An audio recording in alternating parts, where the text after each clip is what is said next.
जो अज असी कर NFL के सहयोग के नाल साडी टीम का नाम है दी रंगशाला ग्रुप ऑफ आर्ट बठिंडा 75वां आज़ादी दिवस जो महाउत्सव बना रहे हैं। सब तो पहला तुहानूं न्याया आखदे आ इत्थे आउण ते तकरीबन आज़ादी नूं जो 75 साल हो गए आ। सब नूं पता है आज़ादी किवें मिली है ते किन्नियां कीमतां आपां नूं उतारनियां पईयां जो अपने शहीद होए ने सरदार भगत सिंह सुखदेव राजगुरु महात्मा गांधी जिन्हां ने एडी घालना घाल के आपां नूं आज़ादी जिहड़ी इत्थे लैके दित्ती है। पर वो आज़ादी नूं आपां किन्ना कुछ हुण तक मान सके आ जां उस तो बाद जो अपने कुदरती सोमे सी जां जो आपां नूं कुदरत वल्लों जो सगातां आपां नूं दित्तियां गईयां सी उहदा आपां किन्ना कुछ आपां संभाल कीती है जां आपां की उहनां नाल खिलवाड़ कर रहे हैं। अज उसे संबंध ते एक नुक्कड़ नाटक तुहाडे सामने पेश करन जा रहे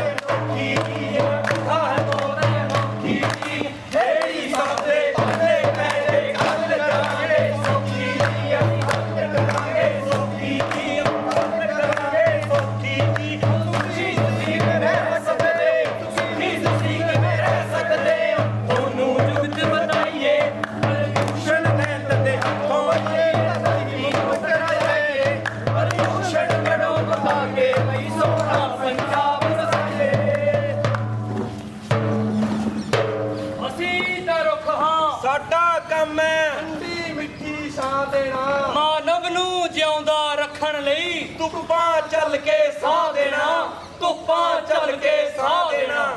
ਏ ਰੱਬਾ ਮੈਨੂੰ ਕੁਝ ਖਾਣ ਨੂੰ ਦੇ, ਭੁੱਖ ਨਾਲ ਮੇਰੀ ਜਾਨ ਨਿਕਲ ਰਹੀ ਹੈ। हे प्राणी तू साडे फल तोड़ के खा ले। ਬਈ ਵਾਹ, ਮੈਂ ਇਹਨਾਂ ਰੁੱਖਾਂ ਦੇ ਫਲ ਤੋੜ ਕੇ ਖਾਵਾਂਗਾ ਤੇ ਆਪਣੀ ਭੁੱਖ ਮਿਟਾਵਾਂਗਾ।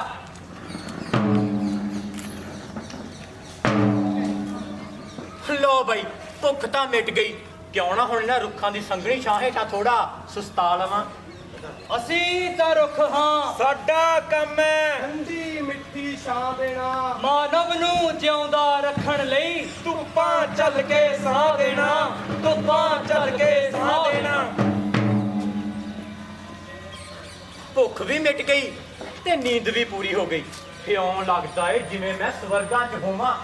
दरख्तो तुहाडा धन्नवाद, ਤੁਹਾਡੀ ਮਿਹਰਬਾਨੀ ਲਈ ਸ਼ੁਕਰੀਆ। ਰੁੱਖ ਦੀ ਉਹ ਟਾਹਣੀ ਕਿੰਨੀ ਸੋਹਣੀ ਤੇ ਮਜ਼ਬੂਤ ਏ। ਕਿਉਂ ਨਾ ਇਸ ਨੂੰ ਤੋੜ ਕੇ ਮੈਂ ਆਪਣੇ ਕੁਹਾੜੇ ਦਾ ਦਸਤਾ ਬਣਾ ਲਵਾਂ। ਹਾਏ ਹਾਏ, ਇਹ ਮਨੁੱਖ ਕਿੰਨਾ ਸਵਾਰਥੀ ਤੇ ਕ੍ਰਿਤਕਣ ਹੈ। ਇਹ ਸਾਡੇ ਕੀਤੇ ਅਹਿਸਾਨਾਂ ਨੂੰ ਭੁੱਲ ਕੇ ਸਾਨੂੰ ਹੀ ਵੱਢੇਗਾ। ਇਹ ਹੁਣ ਸਾਨੂੰ ਹੀ ਮਾਰੇਗਾ। ਲਓ ਬਈ, ਦਸਤਾ ਪਾ ਕੇ ਕੁਹਾੜਾ ਤਾਂ ਹੋ ਗਿਆ ਤਿਆਰ। ਹੁਣ ਮੈਂ ਇਹਨਾਂ ਰੁੱਖਾਂ ਨੂੰ ਵੱਢਣਾ ਸ਼ੁਰੂ ਕਰੂੰਗਾ। फिर मैं इन्हों बाजार में बेचूंगा। फिर मेरे को पैसा ही पैसा होगा, बेअंत पैसा, पैसा ही पैसा।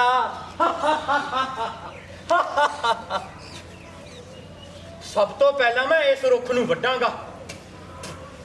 खुदा दा वास्ता है सानू ना वड्डी, अल्लाह दा वास्ता है सानू ना वड्डी, रब दा वास्ता है सानू ना वड्डी, खुदा दा वास्ता है सानू ना वड्डी, अल्लाह दा वास्ता है सानू ना वड्डी, रब दा वास्ता है सानू ना वड्डी। क्यों भाई, क्यों ना वड्डा? ਅਸੀਂ ਤੈਨੂੰ ਫਲ ਦਿੱਤੇ ਢਿੱਡ ਭਰਨ ਲਈ, ठंडी ठंडी छां दित्ती आराम करन लई, तैनू फल दित्ते ढिड भर लई। ओ पर पैसे ओ तां नहीं दित्ते ना। ਤੁਹਾਨੂੰ ਨਹੀਂ ਪਤਾ ਪੈਸੇ ਦੀ ਕਿੰਨੀ ਕੀਮਤ ਹੈ। ਉਹ ਸੁਣਿਆ ਨਹੀਂ ਤੁਸੀਂ, ਬਾਪ ਬੜਾ ਨਾ ਭਈਆ, ਸਭ ਸੇ ਬੜਾ ਰੁਪਈਆ। ਇਸੇ ਲਈ ਮੈਂ ਤਾਂ ਤੁਹਾਨੂੰ ਵੱਡਾਂਗਾ ਹੀ ਵੱਡਾਂਗਾ। ਇਹਨਾਂ ਨੂੰ ਨਾ ਵੱਢ, ਮੇਰੇ ਬਾਰੇ ਸੋਚ, ਮੈਂ ਕਿੱਥੇ ਰਹਾਂਗਾ। ਓਏ ਭੋਲਿਆ ਪੰਛੀਆ, ਤੂੰ ਘਬਰਾ ਨਾ। ਇੱਕ ਵਾਰੀ ਇਹ ਥਾਂ ਸਾਫ਼ ਹੋ ਲੈਣ ਦੇ, ਫਿਰ ਇੱਥੇ ਗਗਨ ਚੁੰਬੀ ਇਮਾਰਤਾਂ ਬਣ ਜਾਣੀਆਂ। ਉਹ ਤੂੰ ਵੀ ਆਪਦੇ ਫਲੈਟ ਲਈ ਅਪਲਾਈ ਕਰਦੀ, ਤੈਨੂੰ ਫਲੈਟ ਦਿਵਾਉਣ ਦੀ ਗਾਰੰਟੀ ਮੇਰੀ। ਫਿਲਹਾਲ ਤੂੰ ਦਫਾ ਹੋ। ਉੱਪਰੇ ਮਰ। ਓਹੋ ਓਹੋ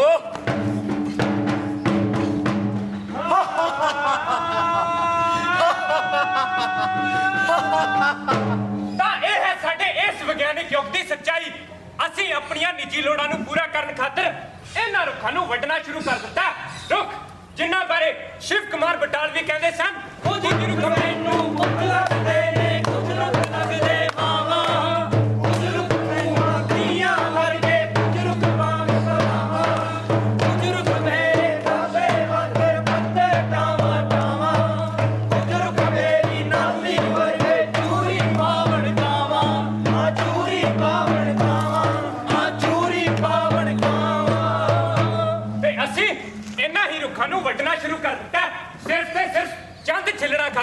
ਰੁੱਖ ਜਿਨ੍ਹਾਂ ਸਦਕਾ ਇਸ ਧਰਤੀ ਤੇ ਹਰਿਆਲੀ ਹੈ, ਰੁੱਖ ਜਿਨ੍ਹਾਂ ਨੇ ਸਾਨੂੰ ਸਾਹ ਬਖਸ਼ੇ ਨੇ, ਅਸੀਂ ਉਹਨਾਂ ਨੂੰ ਹੀ ਵੱਢਣਾ ਸ਼ੁਰੂ ਕਰ ਦਿੱਤਾ ਹੈ। ਤਰੱਕੀ ਦੇ ਨਾਮ ਤੇ ਕੁਦਰਤ ਦਾ ਘਾਣ ਕਰ ਰਹੇ ਹਾਂ ਅਸੀਂ। ਉਹ ਕਿਵੇਂ? ਇਹ ਦੇਖੋ ਜ਼ਰਾ।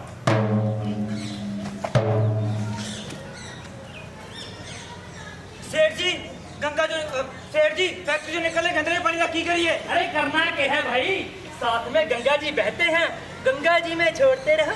पर सेठ जी ओदे नाल ता गंगा जी का पानी दूषित हो जाऊगा। अरे गंगा जी ने तो बड़े बड़े पापियों के पाप धो दिए, बीच में मारे भी धो देगी। पर सेठ जी फैक्ट्री के जहरीले पानी नाल जल जी मर जाएंगे ते लोग पियेंगे बीमार होंगे। अरे मूर्ख, तै मन्ने एक बात बता, तै नौकर मारा के लोगों का? ओडा जी तो फिर मारे फायदे की बात करना। अरे मन्ने तो भाई पीसा चाहिए, पीसा। और पीसा हमारी जेब में पड़ रहा है, कोई मरे तो कोई जीवे, माने के। ਸਹੀ ਕਿਹਾ, ਕੋਈ ਮਰੇ ਕੋਈ ਜੀਵੇ, ਸੁਥਰਾ ਘੋਲ ਪਤਾਸੇ ਪੀਵੇ। ਸਾਨੂੰ ਕੀ ਫੈਕਟਰੀਆਂ, ਕਾਰਖਾਨੇ ਤੇ ਮਨੁੱਖੀ ਮਲ ਮੂਤਰ ਨੇ ਤਾਂ ਇਸ ਧਰਤੀ ਦੇ ਪਾਣੀ ਨੂੰ ਦੂਸ਼ਿਤ ਕੀਤਾ ਹੀ ਹੋਇਆ। ਓਏ ਅਸੀਂ ਕੀ ਕਰ ਰਹੇ ਹਾਂ? ਅਸੀਂ ਤਰੱਕੀ ਦੇ ਨਾਮ ਤੇ ਕੁਦਰਤੀ ਸੋਮੇ ਦੀ ਦੁਰਵਰਤੋਂ ਕਰ ਰਹੇ ਹਾਂ। ਉਹ ਕਿਵੇਂ? ਇਹ ਦੇਖੋ ਜ਼ਰਾ। भाई साहब, वो जिन्नी देर शेव कर रहे हो उन्नी देर तक टूटी बंद कर दो। हो मेरे को है नहीं इन्ना टाइम कि मैं बार बार टूटी बंद करा दे चलावा। आजादी है। ओ भाई साहब, ਆ ਤੁਸੀਂ ਪੈਪ ਲਾ ਕੇ ਖੁੱਲੇ ਡੁੱਲੇ ਪਾਣੀ ਨਾਲ ਕਾਰ ਤੋਂ ਰਹੇ ਹੋ। ਉਹ ਅਸੀਂ ਖੁੱਲੇ ਡੁੱਲੇ ਸੁਭਾਅ ਦੇ ਬੰਦੇ ਆ, ਸਾਨੂੰ ਨਹੀਂ ਆਉਂਦੀ ਕਿਰਸ ਕਰਨੀ। ਉਹ ਪਰ ਭਾਈ ਸਾਹਿਬ, ਜਿਹੜਾ ਕੰਮ 15 ਤੋਂ 20 ਲੀਟਰ ਪਾਣੀ ਨਾਲ ਹੋ ਸਕਦਾ ਹੈ, ਉਹਦੇ ਪਿੱਛੇ 200 300 ਲੀਟਰ ਪਾਣੀ ਵੇਸਟ ਕਰਨਾ ਤਾਂ ਫਿਰ ਮੁਰਤ ਹੀ ਹੈ। ਓ ਯਾਰ ਜਦੋਂ ਮੇਰੇ ਕੋਲੇ ਖੁੱਲਾ ਡੁੱਲਾ ਪਾਣੀ ਹੈਗਾ ਮੈਂ ਕਿਉਂ ਕਿਰਸ ਕਰਾਂ? ਉਹ ਪਰ ਭਾਈ ਉਹ ਸਾਹਿਬ, ਗੱਲ ਸੁਣੋ ਇਹ ਬਹੁਤਿਆ ਸਿਆਣਿਆ, ਗੱਡੀ ਮੇਰੀ, ਤੂੜੀ ਦਾ ਕਨੈਕਸ਼ਨ ਮੇਰਾ, ਪਾਣੀ ਮੇਰਾ, ਨਾ ਤੂੰ ਵਿੱਚ ਮਾਮਾ ਲੱਗਦਾ? ਦਫਾ ਹੋ। ਭੈਣ ਜੀ, ਮੈਂ ਰੋਜ਼ ਦੇਖਦਾ ਤੁਸੀਂ ਆਪਣਾ ਵਿਹੜਾ ਪਾਣੀ ਨਾਲ ਸਾਫ਼ ਕਰਦੇ ਹੋ। ਜੀ ਮੈਨੂੰ ਸਫਾਈ ਕਰਨਾ ਬਾਲਾ ਪਸੰਦ ਹੈ। ਇਹ ਤਾਂ ਠੀਕ ਹੈ, ਪਰ ਤੁਹਾਡੇ ਵਿਹੜੇ ਦੀ ਸਫਾਈ ਕਰਕੇ ਆ ਜਿਹੜਾ ਗਲੀ ਦੇ ਬਾਹਰ ਇਹਨਾਂ ਚਿੱਕੜ ਜਮਾ ਹੋ ਜਾਂਦਾ ਹੈ, ਇਹਦਾ ਕੀ ਕਰੀਏ? ਸਾਰੀ ਗਲੀ ਵਿਹੜਾ ਧੋਂਦੀ ਹੈ ਪਾਣੀ ਨਾਲ ਰੋਜ਼, ਉਹਨਾਂ ਨੂੰ ਕੋਈ ਕੁਝ ਕਹਿੰਦਾ ਨਹੀਂ, ਮੇਰੇ ਦੁਆਲੇ ਹੋ ਜਾਣਗੇ। ਭੈਣ ਜੀ, ਮੈਂ ਵੀ ਸਾਰਿਆਂ ਨੂੰ ਹੀ ਸਮਝਾਉਣ ਦੀ ਕੋਸ਼ਿਸ਼ ਕਰ ਰਿਹਾ ਕਿ ਹਫ਼ਤੇ ਦੇ ਵਿੱਚ ਸਿਰਫ 2 ਦਿਨ ਵਿਹੜਾ ਪਾਣੀ ਨਾਲ ਧੋ ਲਿਆ ਜਾਵੇ ਤੇ ਬਾਕੀ ਦੇ ਦਿਨ ਸਿਰਫ ਪੋਚੇ ਨਾਲ ਸਾਰ ਲਿਆ ਜਾਵੇ। ਅਸੀਂ ਕਿੰਨਾ ਹੀ ਪਾਣੀ ਵੇਸਟ ਹੋਣ ਤੋਂ ਬਚਾ ਸਕਦੇ ਹਾਂ। ਗੱਲ ਸੁਣਨ ਵਾਲੇ ਸਿਆਣਿਆ, ਸਾਰੀ ਗਲੀ ਵਿਹੜਾ ਧੋਂਦੀ ਹੈ, ਉਹਨਾਂ ਨੂੰ ਬੋਲੋ ਤੇ ਪੱਸਿਆ ਹੁਣੀ ਵਾਈਪਰ ਮਾਰਿਆ ਸੀ, ਪੈੜਾਂ ਪਾ ਦੀਆਂ ਬਾਂਦਰ ਮੋਹੇ ਨੇ। ਹੋਰ ਨਾ ਕੁਦਰਤੀ ਸਰੋਤ ਵਾਂਗ ਪਾਣੀ ਵੀ ਇੱਕ ਅਜਿਹਾ ਕੁਦਰਤੀ ਸਰੋਤ ਹੈ ਜੋ ਸਾਡੀ ਕੀਤੀ ਹੋਈ ਦੁਰਵਰਤੋਂ ਦੀ ਵਜ੍ਹਾ ਨਾਲ ਦਿਨੋਂ ਦਿਨ ਖਰਾਬ ਹੁੰਦਾ ਜਾ ਰਿਹਾ, ਪਰ ਇਹਦੇ ਬਾਰੇ ਕੋਈ ਨਹੀਂ ਸੋਚ ਰਿਹਾ। ਅਸੀਂ ਕਹਿ ਰਹੇ ਹਾਂ ਸਾਨੂੰ ਕੀ। ਤਾਂ ਲਓ ਜੀ, ਹੁਣ ਗੱਲ ਕਰਦੇ ਹਾਂ ਹਵਾ ਪ੍ਰਦੂਸ਼ਣ ਬਾਰੇ, ਜੋ ਕਿ ਸਾਡੀਆਂ ਕੀਤੀਆਂ ਅਣਗਹਿਲੀਆਂ ਦੀ ਵਜ੍ਹਾ ਨਾਲ ਦਿਨੋਂ ਦਿਨ ਵਧਦਾ ਜਾ ਰਿਹਾ। ਤਾਂ ਲਓ ਜੀ, ਕਿਵੇਂ ਵਧ ਰਿਹਾ ਆਓ ਦੇਖਦੇ ਹਾਂ।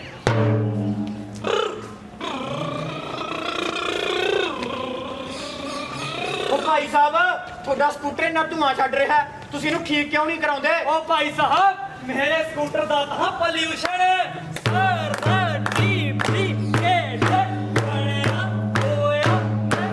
ਮੇਰਾ ਸਕੂਟਰ ਧੂਆਂ ਛੱਡਦਾ ਹੈ, ਕੋਮਾ ਮੇਰਾ ਸਕੂਟਰ ਧੂਆਂ ਨਹੀਂ ਛੱਡਦਾ। ਨਹੀਂ ਕੋਮਾ, ਆਪਾਂ ਨੂੰ ਇਹਦੇ ਨਾਲ ਕੋਈ ਫਰਕ ਨਹੀਂ ਪੈਂਦਾ। ਟੰਡੀ ਆਪਣਾ ਕੋਈ ਚਲਾਨ ਵੀ ਨਹੀਂ ਕਰ ਸਕਦਾ। ਟੈਨਸ਼ਨ ਖਤਮ, ਹੁਣ ਤੂੰ ਭੌਂਕ। ਹੁਣ ਮੈਂ ਚਲਾਨ ਦੀ ਗੱਲ ਨਹੀਂ ਕਰ ਰਿਹਾ ਭਾਈ ਸਾਹਿਬ, ਜਿਹੜੇ ਤੁਹਾਡੇ ਸਕੂਟਰ ਦੇ ਪੋਲਿਊਸ਼ਨ ਨਾਲ ਇੰਨਾ ਵਾਤਾਵਰਨ ਖਰਾਬ ਹੋ ਰਿਹਾ, ਉਹਦਾ ਕੀ? ਇੱਥੇ ਤਾਂ ਸਾਹ ਲੈਣਾ ਵੀ ਔਖਾ ਹੋਇਆ ਪਿਆ। ਉਹ ਜੇ ਤੈਨੂੰ ਇੱਥੇ ਸਾਹ ਨਹੀਂ ਨਾ ਆਉਂਦਾ ਤਾਂ ਉਹ ਪਹਾੜਾਂ 'ਚ ਵਗ ਜਾ, ਜਾਂ ਭਾਰਤ ਛੱਡ ਕੇ ਬਾਹਰ ਦੇ ਮੁਲਕ ਦਫਾ ਹੋ ਜਾ। ਇੱਥੇ ਤਾਂ ਐਂ ਚੱਲੂ। ਨਾ ਤੁਹਾਨੂੰ ਕੋਈ ਫਰਕ ਨਹੀਂ ਪੈਂਦਾ? ਜਿਹੜੇ ਤੁਹਾਡੇ ਇਸ ਪੋਲਿਊਸ਼ਨ ਨੇ ਜੀਵ ਜੰਤੂ ਦਾ ਨੁਕਸਾਨ ਹੋਈ ਜਾਂਦਾ। ਓਏ ਉਹਨਾਂ ਦਾ ਹੋ ਰਿਹਾ ਨਾ। ਹਾਂ ਉਹਨਾਂ ਦਾ ਹੀ ਹੋ ਰਿਹਾ ਨਾ। ਹਾਂ, ਉਹ ਫਿਰ ਮੈਨੂੰ ਕੀ? ਸੁਣਿਆ ਤੁਸੀਂ? ਇਹ ਜਨਾਬ ਵੀ ਕਹਿੰਦੇ ਆਖੇ ਮੈਨੂੰ ਕੀ। ਓਏ ਹੁਣ ਤੁਸੀਂ ਆਪ ਹੀ ਸੋਚੋ, ਜੇ ਇਸ ਧਰਤੀ ਦੇ ਪ੍ਰਦੂਸ਼ਣ ਇਸ ਕਦਰ ਹੀ ਵੱਧਦਾ ਰਿਹਾ ਤਾਂ ਕੀ ਕਰਾਂਗੇ ਆਪਾਂ? ਸਾਹ ਕਿਵੇਂ ਲਵਾਂਗੇ? ਪਰ ਇਹਦੇ ਬਾਰੇ ਕੋਈ ਨਹੀਂ ਸੋਚ ਰਿਹਾ, ਸਗੋਂ ਆਪਾਂ ਕਹਿ ਰਹੇ ਹਾਂ ਸਾਨੂੰ ਕੀ। ਤਾਂ ਲਓ ਜੀ, ਹੁਣ ਗੱਲ ਕਰਦੇ ਹਾਂ ਧਰਤ ਪ੍ਰਦੂਸ਼ਣ ਬਾਰੇ। ਪੰਜਾਬ ਵਿੱਚ ਧਰਤ ਪ੍ਰਦੂਸ਼ਣ ਦੀ ਸ਼ੁਰੂਆਤ ਹੁੰਦੀ ਹੈ ਹਰੀ ਕ੍ਰਾਂਤੀ ਤੋਂ। ਸਰਕਾਰਾਂ ਦੇ ਕਹਿਣ ਤੇ ਕਿਸਾਨਾਂ ਨੇ ਕੀਟਨਾਸ਼ਕਾਂ ਦਾ ਉਪਯੋਗ ਕਰਨਾ ਸ਼ੁਰੂ ਕਰ ਦਿੱਤਾ, ਜਿਸ ਦੇ ਨਾਲ ਫਸਲਾਂ ਦੀ ਪੈਦਾਵਾਰ ਤਾਂ ਦੁੱਗਣੀ ਤਿੱਗਣੀ ਹੋਈ, ਪਰ ਜ਼ਮੀਨਾਂ ਦੀ ਉਪਜਾਊ ਸ਼ਕਤੀ ਦਾ ਜਮਾ ਨਾਸ਼ ਕਰ ਲਿਆ। ਤਾਂ ਲਓ ਜੀ, ਉਹਨਾਂ ਵੇਲਿਆਂ ਦੀ ਗੱਲ ਕਰਦੇ ਹਾਂ ਜਦੋਂ ਕਿ ਪੰਜਾਬ ਦਾ ਕਿਸਾਨ ਬਹੁਤ ਹੀ ਜ਼ਿਆਦਾ ਖੁਸ਼ਹਾਲ ਸੀ। ਉਹਨਾਂ ਵੇਲਿਆਂ ਦੀ ਗੱਲ ਤੁਹਾਨੂੰ ਕਿਉਂ ਬਿਆਨ ਕਰਦੇ ਹਾਂ? ਮੋਢਿਆਂ ਤੇ ਰੱਖੋ ਯਾਰੋ ਪਰ ਟੋਲੀਆਂ ਤੇ ਫਸਲਾਂ ਤੇ ਕਰੋ ਛਿੜਕਾ ਮੇਰੇ ਉਹ ਕਹਾਣੀਆਂ ਫਸਲਾਂ ਤੇ ਕਰੋ ਛਿੜਕਾ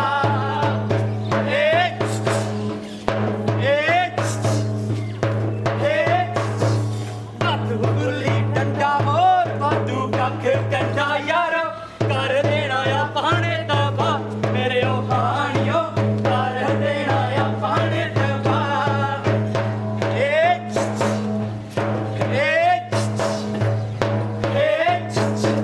ਪੈੜੀਆਂ ਚੋਂ ਚੋਨਾ ਬਣ ਨਿਕਲੂਗਾ ਸੋਨਾ ਯਾਰੋ ਲੈਣੀਆਂ ਕਮਾਈਆਂ ਨੇ ਵਾਦਾ ਮੇਰੇ ਉਹ ਕਹਾਣੀਓ ਲੈਣੀਆਂ ਕਮਾਈਆਂ ਨੇ ਵਾਦਾ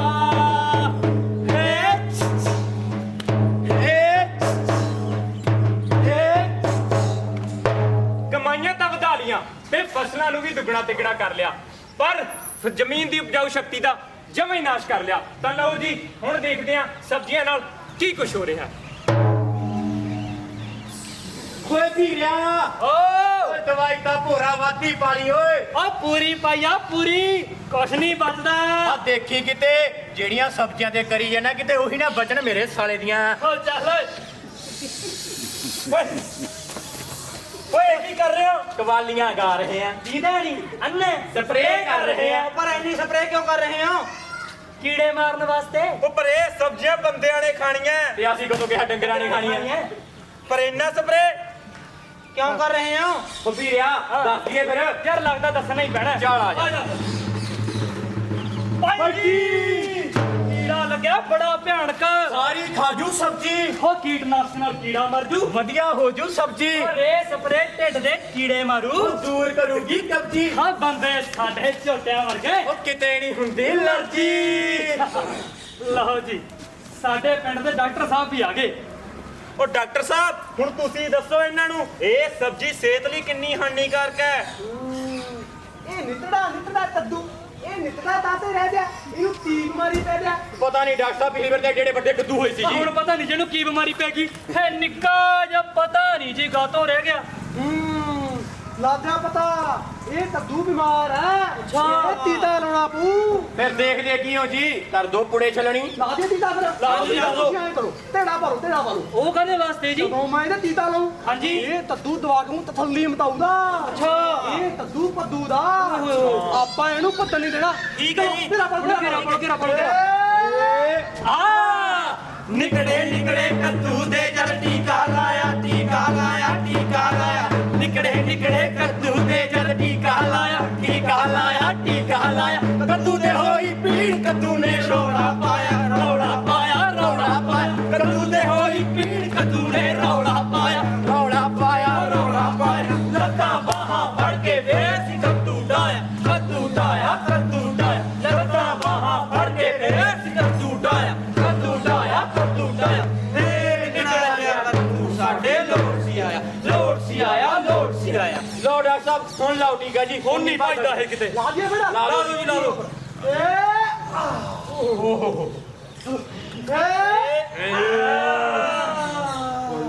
ਲੋ ਹੁਣ ਕੱਦੂ ਪਤਾ ਹੋਊਗਾ ਠੀਕ ਹੈ ਉਹ ਦੇਖੀ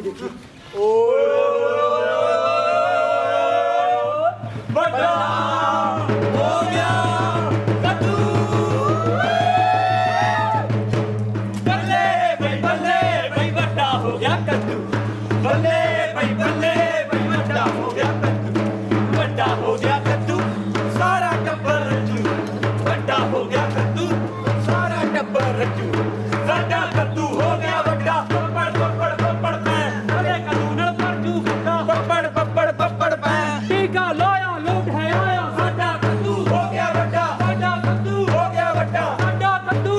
ਵੱਡਾ ਹੋਰ ਕੱਦੂ ਹੋ ਗਈ ਬੜੀ ਮੈਂ ਕੱਦੂ ਦਾ ਵੱਡਾ ਕਰ ਲਿਆ ਪਰ ਜਿਹੜਾ ਹੁਣ ਇਹ ਕੱਦੂ ਖਾਊ ਉਹਦਾ ਕੀ ਬਣੂ। ਬਾਨਾ ਬਣਾਉਣਾ ਕੀ ਹੈ ਖਾਂਦੇ ਹੌਲੀ ਸਵਰਗ ਲੋਕ ਨੂੰ ਪਹੁੰਚ ਜਾਣਗੇ ਉਹ ਸਾਡੀਆਂ ਜੇਬਾਂ 'ਚ ਪੈਸਾ ਪੈ ਗਿਆ ਲੋਕੀ ਢੱਠੇ ਖੂਹ ਤੇ ਜਾਣ ਉਹ ਸਾਡੀਆਂ ਕਮਾਈਆਂ ਵਧਦੀਆਂ ਆ ਲੋਕੀ ਧੱਕੇ ਪਏ ਖਾਣ ਖਾ ਕੇ ਕਈ ਸਵਾਰੀਆਂ ਗੱਡੀ ਚੜ ਗਈਆਂ ਤੇ ਸਾਨੂੰ ਕੀ ਜੇ ਤੁਸੀਂ ਹਜੇ ਵੀ ਕਹਿ ਰਹੇ ਹੋ ਨਾ ਕਿ ਸਾਨੂੰ ਕੀ ਤੇ ਤੁਹਾਨੂੰ ਲੱਗਦਾ ਵੀ ਤੁਹਾਡੀਆਂ ਇਹਨਾਂ ਗਲਤੀਆਂ ਦੀ ਵਜ੍ਹਾ ਨਾਲ ਤੁਹਾਨੂੰ ਕੁਝ ਨਹੀਂ ਭੁਗਤਣਾ ਪੈਣਾ। ਤਾਂ ਆਓ ਤੁਹਾਨੂੰ ਦਿਖਾਉਣੇ ਆ ਤੁਹਾਡੀਆਂ ਇਹਨਾਂ ਗਲਤੀਆਂ ਦੀ ਵਜ੍ਹਾ ਨਾਲ ਤੁਹਾਨੂੰ ਤੇ ਤੁਹਾਡੀ ਆਉਣ ਵਾਲੀ ਪੀੜ੍ਹੀ ਨੂੰ ਕੀ ਕੁਝ ਭੁਗਤਣਾ ਪਵੇਗਾ। ਤਾਂ ਆਓ ਦੇਖਦੇ ਹਾਂ। ਇੰਨੀ ਗਰਮੀ ਨਾ ਕਦੇ ਦੇਖੀ ਨਾ ਕਦੇ ਸੁਣੀ। ਧੁੱਪ ਨਾਲ ਮੇਰੀ ਤਾਂ ਚਮੜੀ ਲੁਹੀ ਜਾ ਰਹੀ ਹੈ। ਮੈਨੂੰ ਤਾਂ ਸਾਹ ਵੀ ਨਹੀਂ ਆ ਰਿਹਾ। ਮੇਰੀਆਂ ਅੱਖਾਂ ਅੱਗੇ ਹਨੇਰਾ ਕਿਉਂ ਛਾ ਰਿਹਾ? ਤੇ ਬਹੁਤ ਲੱਗੀ ਹੈ, ਪਰ ਦੂਰ ਦੂਰ ਤੱਕ ਪਾਣੀ ਦੀ ਇੱਕ ਬੂੰਦ ਵੀ ਨਹੀਂ। ਹਾਏ ਰੱਬਾ, ਇਹ ਸਾਨੂੰ ਕੀ ਹੋ ਰਿਹਾ? ਅਸੀਂ ਮਰ ਰਹੇ ਹਾਂ, ਕੋਈ ਸਾਨੂੰ ਬਚਾਓ। ਅਸੀਂ ਮਰ ਰਹੇ ਹਾਂ, ਕੋਈ ਸਾਨੂੰ ਬਚਾਓ। ਅਸੀਂ ਮਰ ਰਹੇ ਹਾਂ, ਕੋਈ ਸਾਨੂੰ ਬਚਾਓ। ਤਾਂ ਇਹ ਹੈ ਜੇ ਅਸੀਂ ਹਜੇ ਵੀ ਨਾ ਸੁਧਰੇ ਤੇ ਆਪਣੇ ਚਗਿਰਦੇ ਪ੍ਰਤੀ ਸੁਚੇਤ ਹੋ ਕੇ ਇਸ ਧਰਤੀ ਨੂੰ ਪ੍ਰਦੂਸ਼ਣ ਤੋਂ ਬਚਾਉਣ ਦਾ ਕੋਈ ਹੀਲਾ ਵਸੀਲਾ ਨਾ ਕੱਢਿਆ ਨਾ, ਤਾਂ ਇੱਕ ਦਿਨ ਅਜਿਹਾ ਆਏਗਾ ਕਿ ਹਰ ਮਨੁੱਖ ਮਰਦਾ ਮਰਦਾ ਮਰ ਜਾਏਗਾ, ਮਰਦਾ ਮਰਦਾ ਮਰ ਜਾਏਗਾ, ਮਰਦਾ ਮਰਦਾ ਮਰ ਜਾਏਗਾ, ਮਰਦਾ ਮਰਦਾ ਮਰ ਜਾਏਗਾ।